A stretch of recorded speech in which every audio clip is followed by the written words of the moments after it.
Hello and welcome back to the Elsie McClure version. Today we are in chapter 9 of Revelation. We're going to read the 13th verse of chapter 8 and then go straight into chapter 9. Then I looked and I heard an eagle crying with a loud voice as it flew directly overhead. Woe, woe, woe to those who dwell on the earth at the blast of the other trumpets that the three angels are about to blow. So they just blew 4 trumpets, and this is the last 3 of the 7. And the 5th angel blew his trumpet, and I saw a star fallen from heaven to earth, and he was given the key to the shaft of the bottomless pit. Now, star oftentimes represents angels. So an angel was given the key to the shaft of the bottomless pit. He opened the shaft of the bottomless pit, and from the shaft rose smoke like the smoke of a great furnace. And the sun and the air were darkened with the smoke from the shaft. Kind of sounds like a volcano.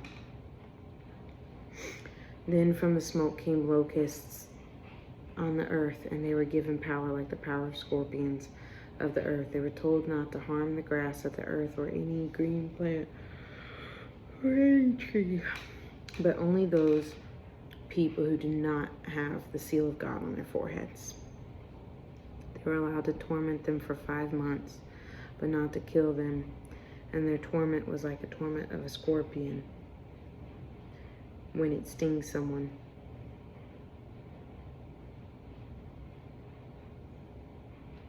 So they had power like the power of scorpions.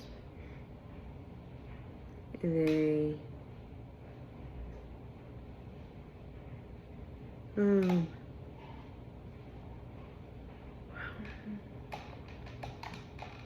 and their torment was of scorpion, like a scorpion. Verse 6, and in those days people will seek death and will not find it. They will long to die, but death will flee from them. In appearance, the locusts were like horses prepared for battle. On their heads were what looked like crowns of gold. Their faces were like human faces, their hair like woman's hair, and their teeth like lion's teeth. Okay. So, horses prep for battle. So, specifically, a horse that has all of its battle gear on it. And they had what looked like crowns of gold on their head, faces of a human, like faces of a man, long hair, like a woman, and sharp teeth. Okay. They had breastplates, like breastplates of iron. And the noise of their wings was like the noise of many chariots when horses rushing into battle. So it sounds really, really loud. They have tails and stings like scorpions. And their power to hurt people for 5 months is in their tails. They have as king over them the angel of the bottomless pit. His name in Hebrew is Abdon, and in Greek he is called Apollyon. So we have death, we have Hades, we have Abdon, / Apollyon. Those are the names of some of the angels or things. Okay. The first woe has passed. Behold, 2 woes are still to come. Then the 6th angel blew his trumpet, and I heard a voice from the 4 horns of the golden altar before God, saying to the 6th angel who had the trumpet, release the 4 angels who are bound at the great rivers Euphrates. So the 4 angels who had been prepared for the hour, the day, the month, and the year were released to kill 1/3 of mankind. The number of mounted troops was twice 10,000 times 10,000. That's a lot of troops. I heard their number. And this is how I saw the horses in my vision and those who rode them. They wore breastplates the color of fire, and of sapphire, and of sulfur. And the heads of the horses were like lions' heads, and fire and smoke and sulfur came out of their mouths. Okay, breastplates of like red, gold,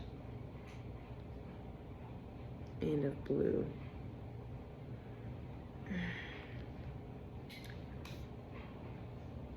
Like lion's heads. So maybe like a dragon looking thing. Anyway, verse 18. By these 3 plagues, a third of mankind was killed by the fire and smoke and sulfur coming out of their mouths.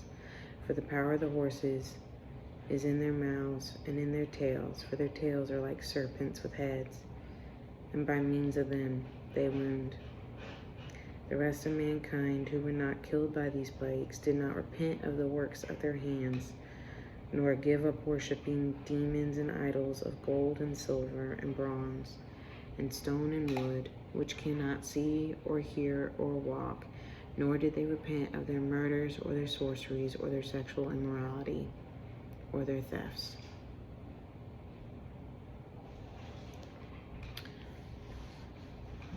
Well, that is a crazy chapter, kind of intense. Lots of imagery. Definitely need to like think through that.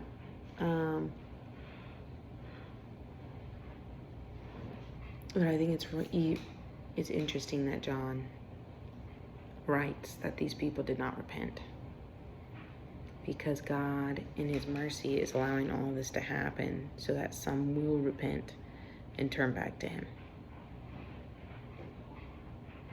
Anyway,